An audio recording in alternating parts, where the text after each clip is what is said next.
কী গো রাখি, এত দেরি হচ্ছে কেন? তাড়াতাড়ি খাবারটা নিয়ে এসো। আর ভালো লাগে না। এইভাবে রোজ কি এক খাবার খাওয়া যায়? তুমি তো একটু মাছও আনতে পারো। দেখছো তো সংসারের এই অবস্থা। সারাদিন কাজ করে এই কটা টাকা উপার্জন করি, তার উপরে এত খরচা। কি করে আনি বলো তো? কবে যে আমরা একটু ভালোভাবে নিশ্চিন্তে সংসার করতে পারবো, তাই ভাবি। লালু গ্রামের বটতলার নিচে হারানের দোকানে সিঙাড়া তৈরির কাজ করে। হারান লালুকে খুব কম টাকা দেয়।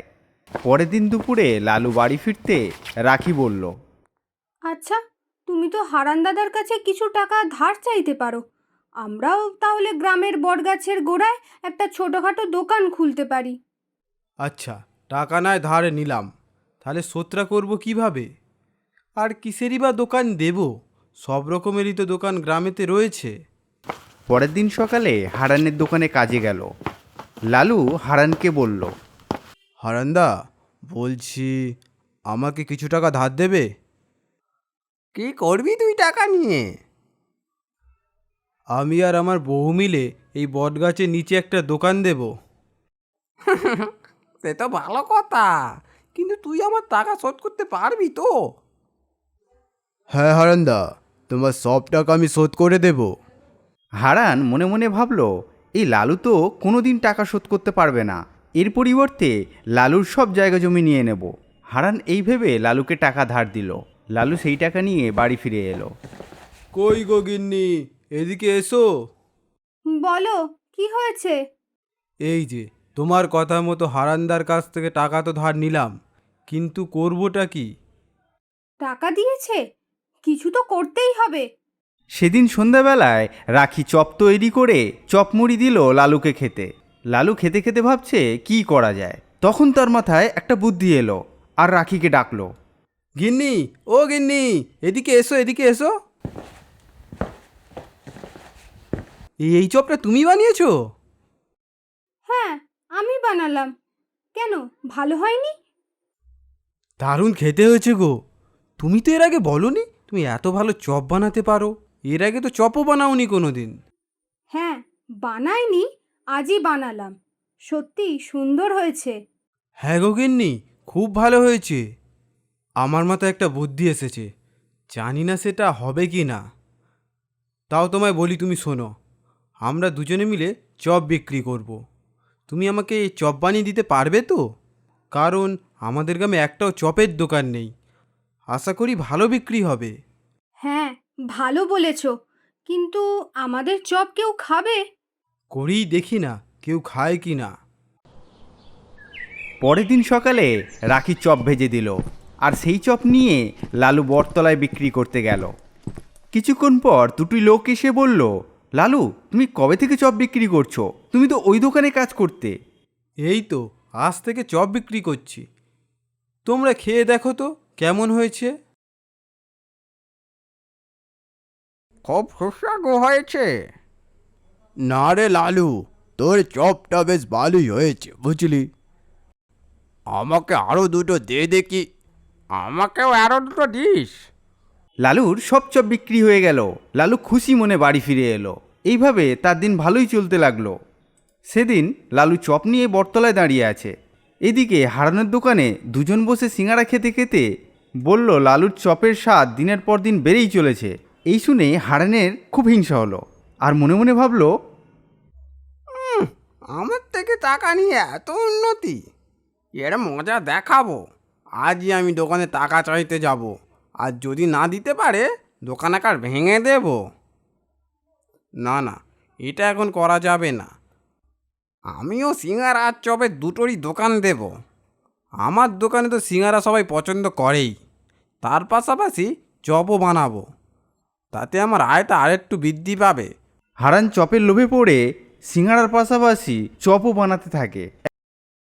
একদিন সন্ধ্যাবেলা, কি হারান, তুমি আবার কবে থেকে চপ ভাজছো?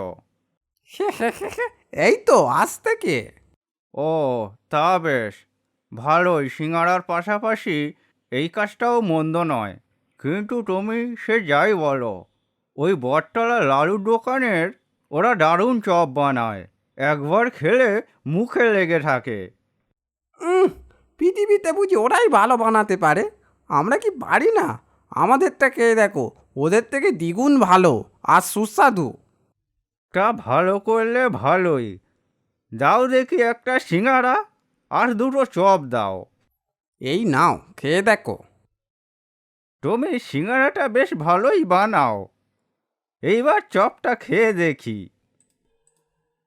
থু, কি বাজে গো, আমার মুখটাই নষ্ট হয়ে গেল। তুমি চপ বানাতে পারো না, তা এত বেকার চপ বানাও কেন? নিজেই একবার খেয়ে দেখো কেমন চপ বানিয়েছ, তারপরে বিক্রি করো। এই নাও সিঙ্গারার দাম, চপের দাম দিতে পারবো নি। হারান খেয়ে দেখলো সত্যিই খুব বাজে, নুনতা ঝাল কি বাজে। প্রথম দিন বানিয়েছি তাই এমন, পরের দিন থেকে আরও ভালো বানাবো। এরপর থেকে হারান যতবার চপ ভাজছে খুব বাজে খেতে হচ্ছে, আর লোকেরা ছিচি করছে। এমন করে প্রায় তার ব্যয় হতে লাগলো, আর ওদিকে রাখিদের দোকানের সুনাম হতে লাগলো। আমার টাকাগুলো না দিয়ে নিজে সুনাম করে চলেছে, আজের মজা দেখাবো। হারানো একটা টিফিন বক্সের মধ্যে তার সমস্ত ভাজা চপগুলি ব্যাগে ভরলো, তারপর রাখিদের দোকানের কাছে গেল। হারান্দা, আসো আসো, দোকানের ভিতরে আসো, দুটো চপ খাও। তো তোর দোকান কেমন চলছে বল? তোমার কৃপায় ভালোই চলছে হারান্দা। তুমি টাকা না দিলে এত কিছু সম্ভবই হতো না। দোকানটা আরেকটু ভালো চলুক, আমি তারপরে তোমার সব টাকা দিয়ে দেব।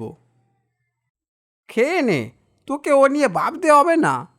তোকে দেখে মনে হচ্ছে সেই সকাল থেকে খেটে যাচ্ছিস, কিছু তো খাসনি এখনো। তা তোর বউ কোথায়? আমার বউ একটু বাড়িতে গেছে। আমি না তোর দোকানে একটু বসে আছি, তুই যা বাড়ি গিয়ে খেয়ে আয়। মনে তো হচ্ছে সেই কখন থেকে কিচ্ছু খাইনিস। দেখছো তো হারান্দা কত ভিড়, কিছুক্ষণ পর পরই লোকজন আসছে। আমি দোকান ফেলে বাড়িতে খেতে কি করে যাই বলো তো? আরে বাবা, তুই কি আমাকে বিশ্বাস করিস না?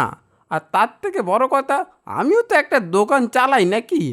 তুই তো আমার ছোট ভাইয়ের মতো। আমি দোকানটা দেখে নিচ্ছি, তুই যা। হারানের কথা মতো লালু বাড়িতে গেল কিছু খাবার খেতে, আর ঠিক সেই সুযোগেই দোকানে কোনো কাস্টমার আসার আগেই সব চপগুলো পাল্টাপাল্টি করে নিল। এইবারে সবাই তো চপ খেয়ে থু থু করবে। কিছুক্ষণ পর লালু দোকানে আসলো। দুজন লোক দোকানে চপ নিতে এসেছে। কি আজকে কি চপ বানালে? কেন, আজকে ভালো হয়নি? একটু আগেই তো 2-3 জন খেয়ে গেল, তারা তো বললো বেশ ভালোই হয়েছে। তুমি একটা মুখে দিয়ে দেখো না। লালু চপ মুখে দিয়ে দেখলো সত্যি খুব বাজে খেতে, নোনতা ঝাল। মনে মনে ভাবলো, এরকম তো হওয়ার কথা নয়, কি করে হলো আমি কিছুই বুঝতে পারছি না। আরে বাবা, তোর বউ তো বানাতে পারে, বল আবার বানাতে। মাঝে মাঝে এরকম ছোটোখাটো ব্যাপার হয়েই থাকে। শোন, আমি এখন আসি রে, বুঝলি? লালু সবটা রাখিকে খুলে বলল। রাখি ছিল খুব বুদ্ধিমতী, রাখি ব্যাপারটা বুঝতে পারল। রাখি আর লালু একটা ফোন দিয়ে আটলো। পরের দিন হারান একইভাবে টিফিন বক্স করে কিছু একটা আনলো, আর সেটা রাখি লুকিয়ে লুকিয়ে দেখলো। আগের দিনের মতো হারান লালুকে বাড়ি পাঠিয়ে দিল। রাখি লুকিয়ে লুকিয়ে দেখলো হারান তার বক্স থেকে তার দোকানের চপগুলো লালুর দোকানে রেখে দিল। রাখি এটা দেখে চমকে গেল, আর সঙ্গে সঙ্গে বেরিয়ে এসে বলল, এটা কি করলে হারান্দা? আমি কিন্তু সব দেখেছি। হারান কিছু বুঝতে না পেরে বলল, আমি কি করেছি? রাখি গতদিনের সব কথা বলল। রাখি সবটা বলার পর হারান বলল, আমাকে ক্ষমা করে দে, আমি লোভ সামলাতে পারিনি। আমার দোকানের থেকে তোর দোকানের বিক্রি বেশি, সেইটা দেখে আমার গা একদম জ্বলে পুড়ে যাচ্ছিল। না, আমি ক্ষমা করব না। আগে তোমায় গ্রামের লোকের কাছে সব সত্যিটা বলতে হবে। তুমি যা বলবে আমি তাই করব, তুমি শুধু আমাকে ক্ষমা করে দাও। হারান গ্রামের সবাইকে সত্যি কথা বলল।